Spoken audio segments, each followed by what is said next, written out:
वेतन भुगतान जो हो रहा है 25,209 और उसमें जीएसटी काटा जा रहा है। कदापि जीएसटी की कटौती नहीं होनी चाहिए। मुझे लगता है कहीं न कहीं विभागीय खामी है, विभागीय त्रुटि है। इसको मंत्री महोदय एक बार दिखवा लें, क्योंकि वेतन से काटा जाना हमको नहीं लगता है ये। माननीय मंत्री महोदय, एक चीज शायद हम लोगों के ध्यान में बातें नहीं आ रही है कि वो वेतन में कटौती नहीं है और वेतन में कटौती करने का किसी को अधिकार नहीं है। और जीएसटी जो काटा जा रहा है, जीएसटी का मतलब ही होता है गुड्स एंड सर्विसेज टैक्स। ये जो सर्विस प्रदाता होते हैं, जो सरकार को सर्विस दे के मुनाफा कमाते हैं, ये सर्विस जो वो प्रोवाइड करते हैं, सर्विस देते हैं, उस सर्विस पर टैक्स लगता है। ये तो सर्विस प्रोवाइडर एजेंसी के लोग जो हैं उनके और जिनको वो एम्प्लॉय या रिक्रूट करते हैं उनके बीच का बात, उनके बीच की बात है ना। हम लोग तो सर्विस प्रोवाइडर से जीएसटी लेते हैं और सब लोग जानते हैं, सभी पार्टी के सभी दल की सहमति से, सभी सरकारों की सहमति से माल एवं सेवा कर अधिनियम पूरे देश में लागू हुआ है और इसको लागू करने के पीछे मंशा ही यही थी कि पहले हम लोग सिर्फ गुड्स टैक्स देते थे, बेचने का सेल्स टैक्स, वैट, ये सब था।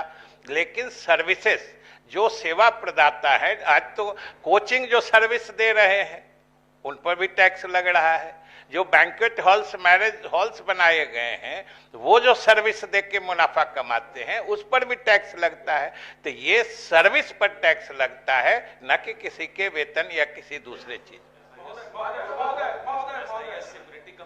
मैं यह जानना चाहता हूं मंत्री महोदय से, जो कि वेंडर जो होते हैं, जो प्रदाता कंपनी होते हैं, जो एम्प्लॉयर होते हैं, तो ये तो उनसे न काटा जाएगा। वेतन भोगी के वेतन से क्यों काटा जाएगा? उनका अंश क्यों लिया जाएगा?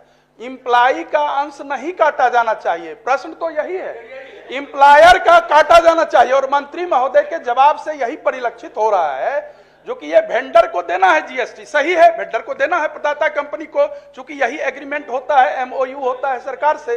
तो फिर वेतन भोगी तो एक इंडिविजुअल होता है और इंडिविजुअल के वेतन से काट करके ये किया जाना मुझे लगता है वो सही नहीं है। सभापति महोदय, एक सवाल हम मंत्री महोदय से जानना चाहेंगे कि ये जो वेल्ट्रॉन से जो एम्प्लॉय को लिया गया है, उसके वेल्ट्रॉन द्वारा नियुक्त डाटा एंट्री ऑपरेटर का वेतन भुगतान जो हो रहा है 25,209 और उसमें जीएसटी काटा जा रहा है।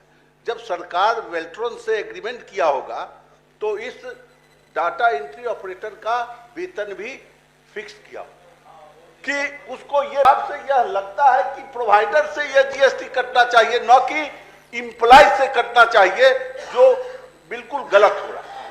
महोदय, अगर किसी विभाग में बेल्ट्रॉन नियुक्त करके देता है तो वहां पर बेल्ट्रॉन ही सर्विस प्रोवाइडर है।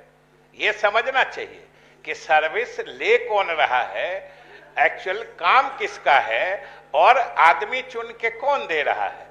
मैं हमेशा कहता हूं कि जो सर्विस प्रोवाइडर है, जो उस सर्विस का फायदा उठा के नियोजित होना चाहते हैं, ये उन दोनों के बीच का होता है। और सेवा, किसी तरह की सेवा पर कर लगना, ये पूरा ऑल इंडिया फेनोमेनन है, सब जगह लगता है और सब जगह दिया जाता है। लोग भी देते हैं, कॉलेज में प्रोफेसर हैं, सेवा कर सबसे लिया जाता है, लेकिन ये जीएसटी की बात हो रही है, सेवा कर की बात नहीं है। सर्विस टैक्स तो महोदय, सेवा कर वही, सर्विस टैक्स तो जीएसटी है, गुड्स एंड सर्विसेज टैक्स, वही तो हम कह रहे हैं।